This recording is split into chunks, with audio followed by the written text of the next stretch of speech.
जब रास्ते कठिन हों और निर्णय असंभव लगे तब मार्गदर्शन कहाँ से मिले? रामायण कहती है, उस समय धर्म ही तुम्हारा प्रकाश बनता है। नमस्कार दोस्तों, पिछले एपिसोड में हमने जाना कि रामायण सिर्फ एक पौराणिक कथा नहीं, बल्कि हर युग, हर मनुष्य के जीवन की एक जीवंत प्रेरणा है। रामायण वह दर्पण है जिसमें हम अपने संस्कार, रिश्ते और संघर्ष को पहचानते हैं। हमने देखा कि कैसे यह ग्रंथ हमें संयम, समर्पण और धर्म की शक्ति से जोड़ता है। और अब हम आगे बढ़ते हैं उस मूल भावना की ओर जिसने रामायण को आदर्श जीवन का प्रतीक बना दिया। रामायण केवल पूजा पाठ या धार्मिक अनुष्ठानों का ग्रंथ नहीं है, यह धर्म के वास्तविक अर्थ को उजागर करती है। यह हमें सिखाती है कि धर्म कोई जटिल नियम नहीं, बल्कि जीवन के हर मोड़ पर सत्य और कर्तव्य को चुनने की हिम्मत है। श्री राम के जीवन में कई अवसर आए जब वे नियम तोड़ सकते थे, स्वयं के लिए सरल रास्ता चुन सकते थे, पर उन्होंने ऐसा नहीं किया।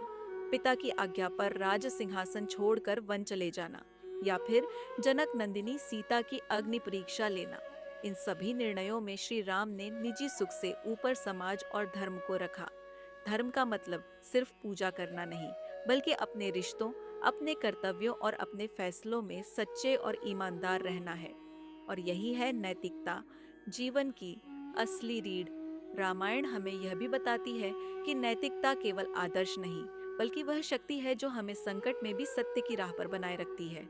आज जब चारों ओर भ्रष्टाचार, स्वार्थ और लोभ ने मानवीय मूल्यों को पीछे छोड़ दिया है, रामायण हमें फिर से जोड़ती है हमारे भीतर की आवाज से, जो कहती है, डरो मत, कठिन हो सकता है, पर सत्य का मार्ग ही श्रेष्ठ है।